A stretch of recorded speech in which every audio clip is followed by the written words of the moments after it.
Notification volume 0%. Good afternoon, and welcome to More Than Meets the Eye. I am your host, Blind Prime, and for today I have for you a blast from the past. 1993 it was, whenever I first saw it, before I went to school every single day in kindergarten or first grade. I can't remember which grade I was in, but I remember watching the Power Rangers before the school bus arrived.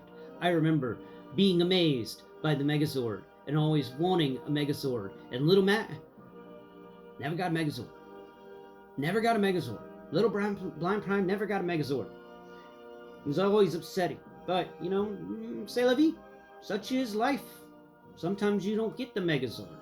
But then sometimes, years and years down the road, almost a full 30 years later, in 2022, Little Prime gets the Megazord. It took me a while, but I finally got a Megazord. And of course, this is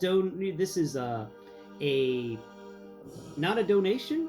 This is he's letting me borrow it, but a member of my channel, a viewer of my channel, a subscriber of my channel, named Dragon, he's got all the Power Rangers, and I've made an agreement with him that I'm going to come through one at a time and talk about the Zords, and we're just going to climb up the Zord ladder and discuss, the differences between them and everything through the next few months, because he's got a lot of Zords, and my channel's got a lot of content it needs to fill, so it worked out pretty well.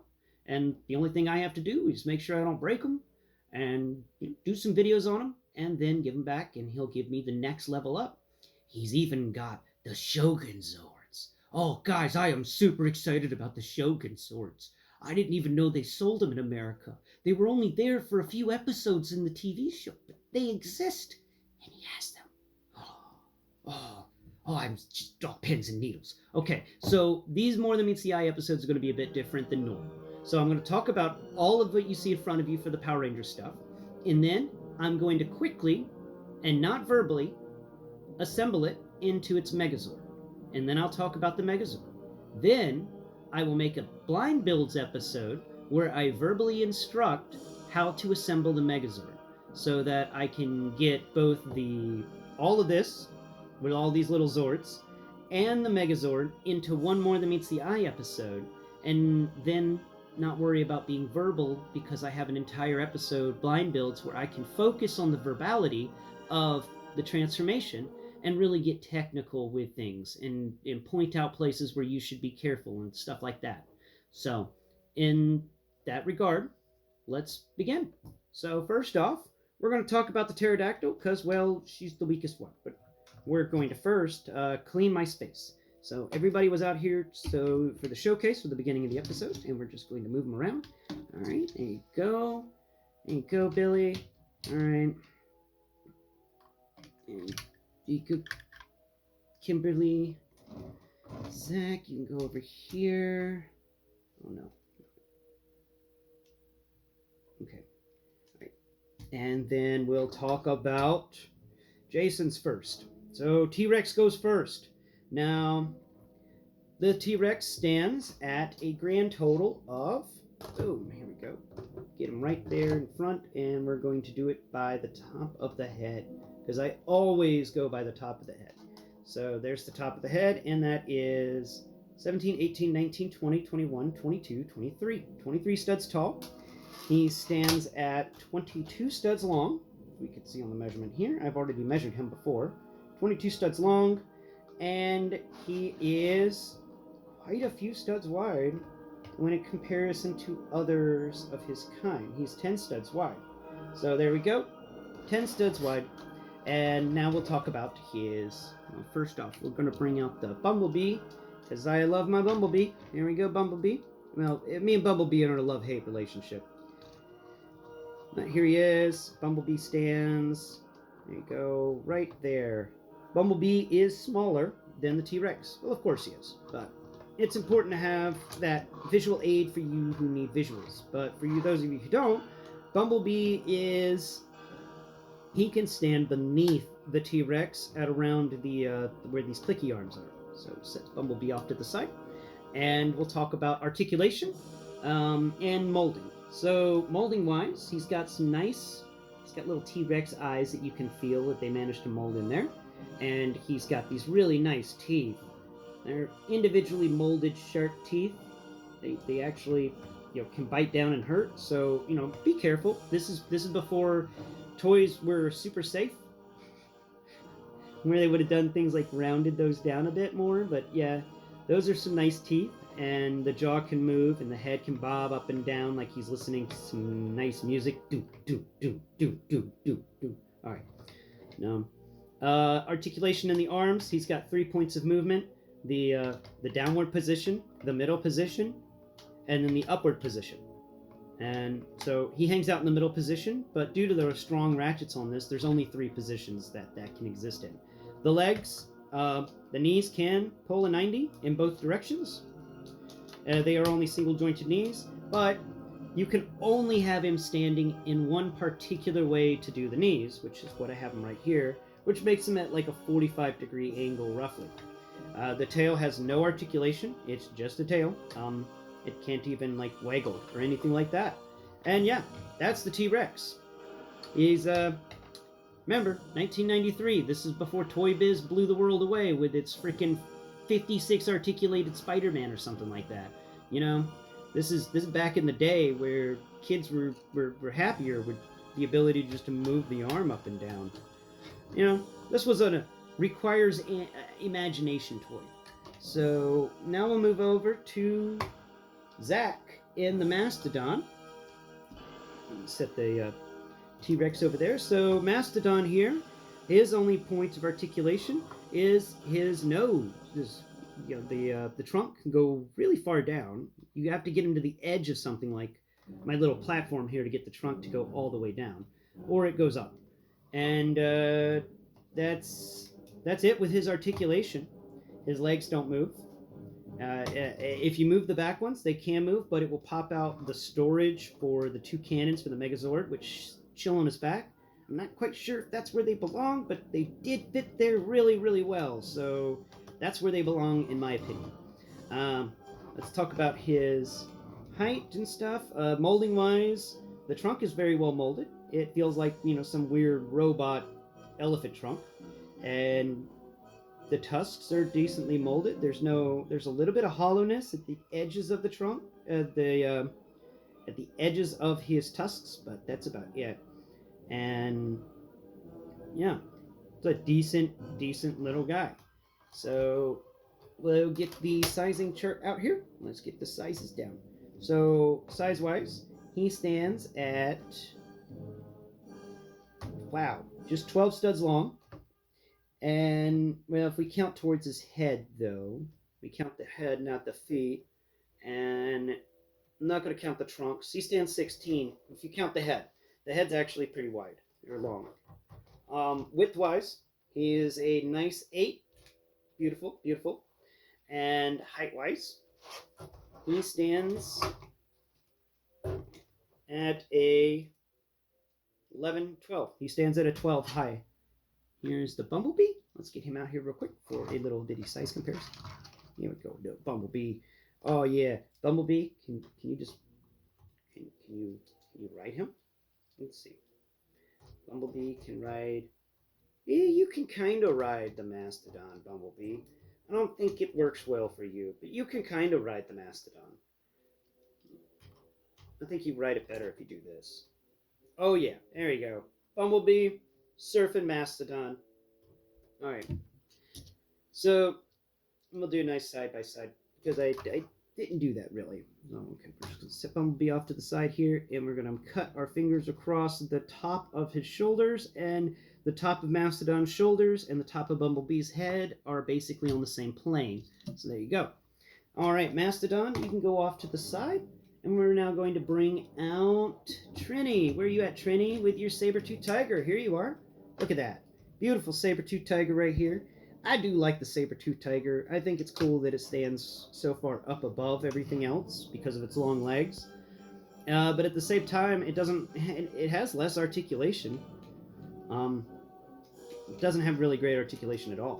Nothing, all the arms wiggle. There's no movement there. The only real articulation is you can pick you can move her fangs up 100, 90 degrees so that they point to the ceiling. Or I guess that's 180 degrees. Yeah, you can move them 180 degrees. Oh, that plastic on plastic squeak. Whew. Ooh, that gets me the bones. Okay, let's talk about her length. Now, her and Billy are gonna be the same length, which is 31 studs long, and the height-wise for her is definitely different than Billy because she's taller. We're gonna measure it by the top of her shoulders. Here we go, and she measures at 12 studs tall, and width-wise, she and Billy are gonna be the same width as she is at 6. Well, 7 studs in width. And that's basically it for her. Let's bring out the Bumblebee so y'all can get a good idea. There we go. Bumblebee stands decently. She's definitely a little shorter than Mastodon, so Bumblebee does stand a bit taller than her, and he can pet the kitty. We'll pet the kitty. Pet the kitty. That's a good kitty cat. Yeah. All right. Stop petting the kitty. You only get 3 pets with the cat. Okay, let's set her off to the side, and we'll bring out Billy. Where you at, Billy? Billy, here you are. Billy is the most tank-like of them all. Billy is one cool tank. Just make sure nothing else. Oh, okay, that's what happened over there. Cool. Kimberly, get your wings folded up. Okay, all right. So we got the Triceratops right here, and he's going to stand 31 studs long. He stands at 7 studs wide, and height-wise, he is the shortest. No, Kimberly's the shortest, but he's really close to it, and his height is at 9. Look at you breaking the mold, Billy. All right, here we go. Here is Bumblebee. Bumblebee standing in beside the Billy, and the Billy Triceratops tank is definitely much shorter, but you can set Bumblebee on top of it. All right. Now let's move to the last one in the listing. We got Kimberly's Pterodactyl here. The Pterodactyl is the weakest of the group, at least when it comes to what you can do play feature-wise with this toy. Not much. The wings wiggle, and the head wiggles. That's it. So we'll talk lengthwise. We'll do wingspan, because with flying creatures you always do the wingspan. And the wingspan of her is that right? There it is. Okay, cool. So that's that is 17, 18, 19, 20, 21, 22, 23. So 23 studs long is the wingspan.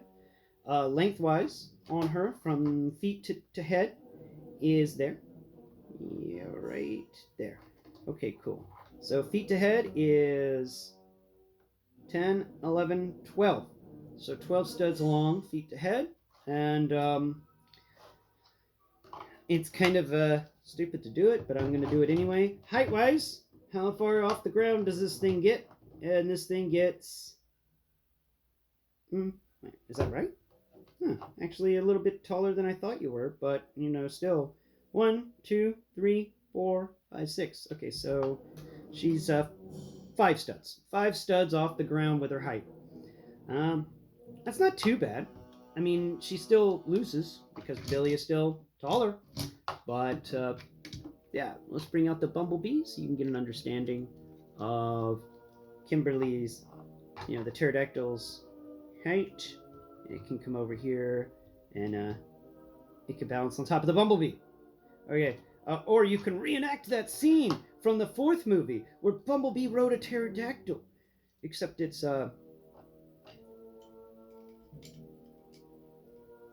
there.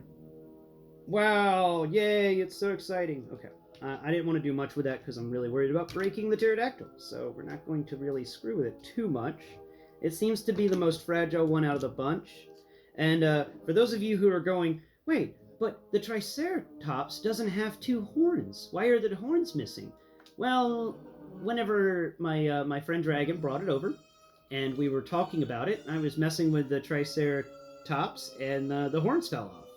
And then I went and grabbed a Ziploc baggie and I put the horns in the baggie. And he's like, you could just put them back on. And I went, no. If they fall off that easy, my blind self ain't going to be responsible for them.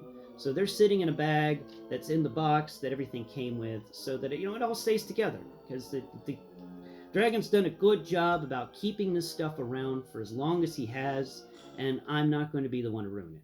So I'm going to make sure that I can get it back to him so that I can get the next Zord on the list of Zords to get. Trust me, we've got a lot to do with the first wave of Zords. Okay, so that's it with these guys. And like I said before, I'm going to quickly transform these things into what they need to be, and then we're going to talk about all of that. So first off, we need T-Rex. All right, here's T-Rex. So T-Rex is going to fold his legs. Let's see, I think his legs go folded up. No. They just fold. Oh, there we go. They fold back over themselves. So you just want to take the leg, click it into all the way back, and then when you do that, you can actually push the foot down a bit more, and everything will level out. Now, this will leave you with some stuff, but right, that's for the blind builds. I will talk about that all in the blind builds. So, not really going to talk much now. I'm just going to put this together so we can save time on the video. All right. So, wait, that's not right. Oh, yeah, no, wait, that is right. Okay, so that one goes there, and then this one goes up like that. There we go, and there we go. Cool. And then these go forwards. All right, and then that goes like that. And this tail section gets pulled back. Okay. Triceratops, where you at? And tail section. Ooh, got to spin those around. Okay, cool. Tail section goes like that. And, oh yeah, you don't need anything else, do you? Okay, cool. So now we're just going to take, plug you guys in. Boom. And boom. And then we're going to take, we don't need to mess with you just yet, but we will be messing with you later. We're going to take this guy. We're going to take out these two guns on the underside of him.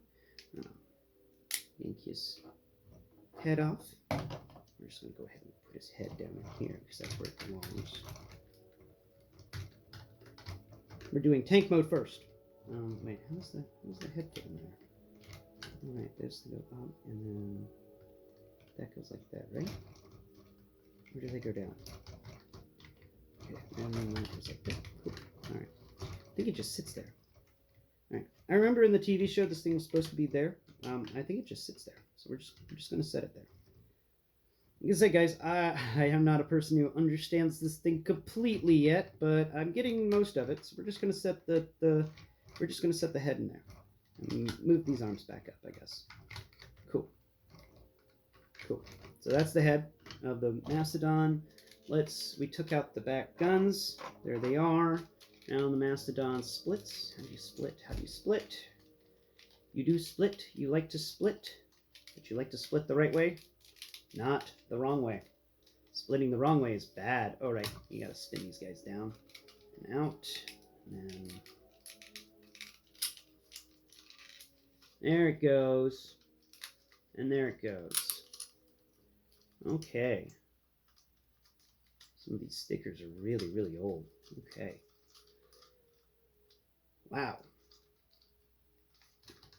Alright. I'm just going to pick that one up like that.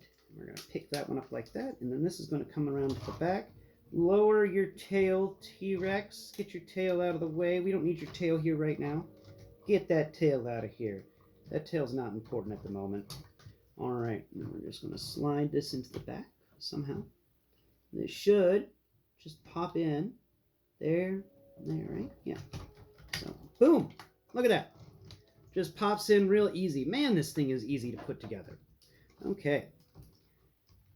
Kind of nice having something that's, easier to put together than normal. Everything else seems to be crazy. Alright, and then we just put the guns into the feet. Right, there's one gun into the foot. Next gun into the foot. Next gun into the foot. And there's the next gun into the foot. Okay, and now Pterodactyl. Pterodactyl, where you at? Here you are, Pterodactyl. Pterodactyl goes here. Alright, that is tank mode. Look at that. We got the tank mode done. in record time too. It's got 2 barrels. Be careful, these barrels will like to pop out. To showcase that, one of the barrels just popped out. And this guy likes to shoot in his own feet, but I guess the feet can act as, measurements. You need 2 degrees from the left foot and 4 degrees from the right foot, and you should have it. Then this bit comes in there. Cool. All right, that's it for the tank mode. Put that gun back in there. The tank mode's decent. It does roll. And if you don't knock the pterodactyl off the back, it rolls around. It rolls around pretty good. It's a cool little tank. We saw it a lot in the show. And now let's do the big Megazord. So the pterodactyl flies away. The elephant head disappears. The guns disappear. And then these heads on the ends of his feet, they pop up. Don't forget to rotate. There we go. Cool. We're not talking about it because that's the blind builds episode. So you can get all my glorious commentary on how this thing is built and all the weird things that I've come across with it in there. And then you just pick him up there and you just lower his legs. There we go. Now he's standing. And now, and he's standing, we could do some stuff here. So lower the arms. First, flip the arms around so that flip them around the other way. There's one right way to do this and one wrong way to do this. So, if you do it the wrong way, you've done it the wrong way. If you do it the right way, you've done it right. Good job. So you got to spin the legs in the correct direction or else the arm won't pop out correctly. And this, there we go. Cool. All right. Still talking to you. All right. So now we move over here. That and boom. There we go. And then the final bits are almost upon us. The pterodactyl comes flying around. It folds its arms and its head together. Wait, does it fold its head first and then its arms? Yeah, it does. Okay, cool. First head, then arms. And now we come to boom, boom. Baby, boom. Yep. Hey. All right. There. All right, cool. Sometimes you just got to feel around. And then, of course, the last part, the bits of his head come together. And there you have this guy. We're going to put his guns back here.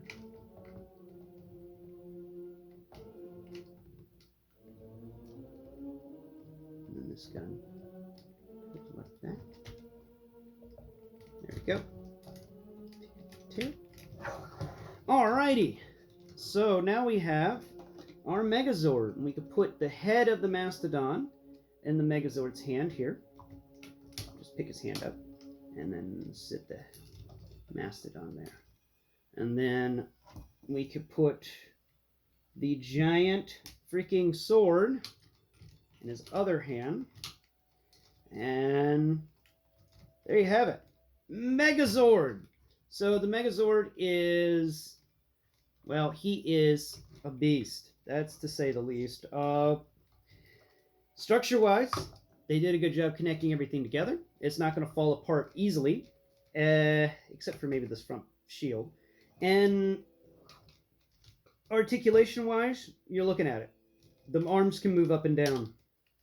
The legs can move up and down too, but that will cause the robot to fall over because it really doesn't have anything stable with the legs. And, the textures are there. This is definitely a Megazord. I do wish that this bit in the front here, which is a sticker that runs all the way across, actually had the texture of all the cool diamonds that are intersecting each other. That would have been a neat texture to experience going across the front. But the Megazord's head is pretty cool. I like the fact that it has the 2 ends that fold together to create the head.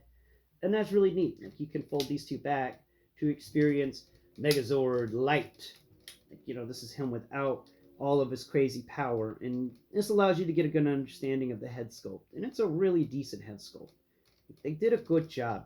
even back in the 90s, these people were amazing when it came to how they did their injection molding and how they managed to put in, hollow spaces in and stuff where it needed to be, but also give us the texture that we need. Now, it's not as good as today when it comes to molding with the textures, because remember, today we use lasers and we use printing, and we can get everything within microns of each other. It's amazing how detailed we can get today. But back then, you didn't have lasers that could cut out actual moldings and stuff like that. All this was done with machines and hand. So them actually managing this is pretty cool. But yeah, guys, this has been my episode on the Megazord and the original Power Rangers Megazord. I hope you've enjoyed the episode, and please tune in next Prime, where we will be discussing in depth, verbally, in my Blind Builds episode, how to construct this. It is pretty amazing. Oh crap. It's too tall. It's taller than 32, which means that you're probably getting the top of his head cut off in this shot. I'm sorry, guys. I've always had trouble with getting bigger Transformers and other robots in here. But be sure to tune in next Prime, where we will be discussing more about this particular individual. All right. Well, bye-bye for now.